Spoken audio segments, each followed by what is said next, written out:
Memang nggak kita pasang di luar, itu yang pertama. Kemudian yang kedua terkait dengan anggaran, kita selalu internal antara kami dengan klien kami, Pak. Nah, untuk sumber dana semua kita dari Pertamina, Pak, karena proyek ini adalah proyeknya Pertamina, jadi kami sebagai kontraktornya.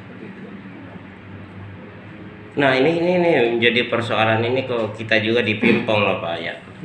Nah, kemarin kita datang di Berata ini disuruh ke Pertamina. Lalu Pertamina tadi pagi kami mendatangi di pihak Pertamina disuruh ke Berata, ke PT Berata. Ini ada apa ya Pak?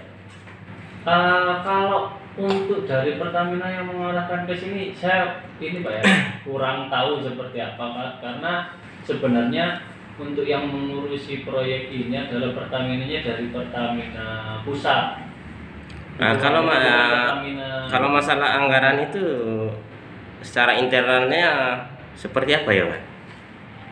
Secara internalnya seperti apa gimana? Ya tadi Bapak kan mengucap bahwa masalah anggaran itu secara internal kami kan begitu persoalan. Ya, jadi gini Pak, kalau untuk kita anggaran proyek, anggaran proyek lah ya, kita nggak pernah kita publikasikan publikasikan karena itu memang internal dari kami, kontraktor dan klien gitu Pak. Terus sumber dana itu dari mana Pak? Kalau kami dari Pertamina Pak. Oh dari Pertamina. Pertamina itu dari mana ya? Kalau untuk dari Pertamina saya pribadi kurang tahu Pak, karena yang lebih tahu mungkin dari Pertamina Pusat seperti itu Pak. Mungkin sedikit dari saya. Ya. Ini ya Bang. Ya, terima kasih. Perkenalkan sekali lagi, saya Nursi Esos dari LSM Lingkungan Hidup. Sapa anak kerap saya Bung Oka. Insya Allah pegawai Pertamina kenal semua dengan saya. Siapa? Tadi ya jelas sudah dipertanyakan oleh teman saya. Pertama papan informasi, terus anggaran nominalnya, kemudian saya masuk pada penggunaan pesisir laut ya, karena ada undang-undangnya tentang pengelolaan pesisir dan pulau-pulau kecil ya, terus undang-undang KSDA dan lain sebagainya, kemudian perizinan dan lain sebagainya. Ini yang saya pertanyakan.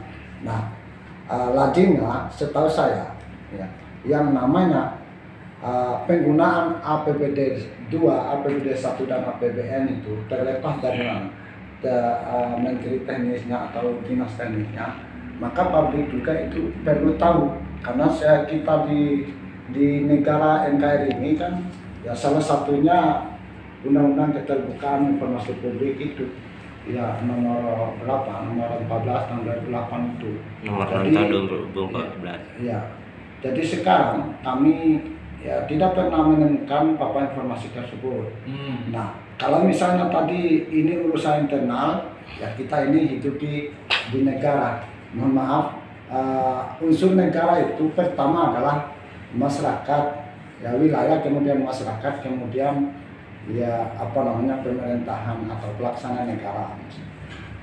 Jadi sekali lagi, dengan tidak mengurangi hormat kami pada pihak Berata, ya kami juga punya hak untuk mengetahui berapa anggaran itu. Ya, terus si pembangunan jeti atau apalah yang dikerjakan ini, ya kenapa perlu papan informasi itu, mulai dari mana, kapan berakhir sampai kapan, kemudian nominal atau plafon anggarannya, kemudian siapa pelaksana, ini juga perlu ditahu. Makanya dengan tidak ada antara lain itu, maka sebagai warga negara yang dibatasi pada asas praduga tak bersalah, presumption of innocence, kita menduga bahwa ini ya akal-akalan atau proyek siluman. Jadi untuk supaya tidak terjadi miss, alangkah baiknya menurut saya mekanisme antara lain yang diharapkan antara pihak pelaksana proyek itu dengan pihak publik, ya kita ini, ya kenapa tidak gitu, ya supaya nanti tidak berkelanjutan miskomunikasi ini. Ya, dan saya pikir solusinya itu ya supaya kita sama-sama tahu habis.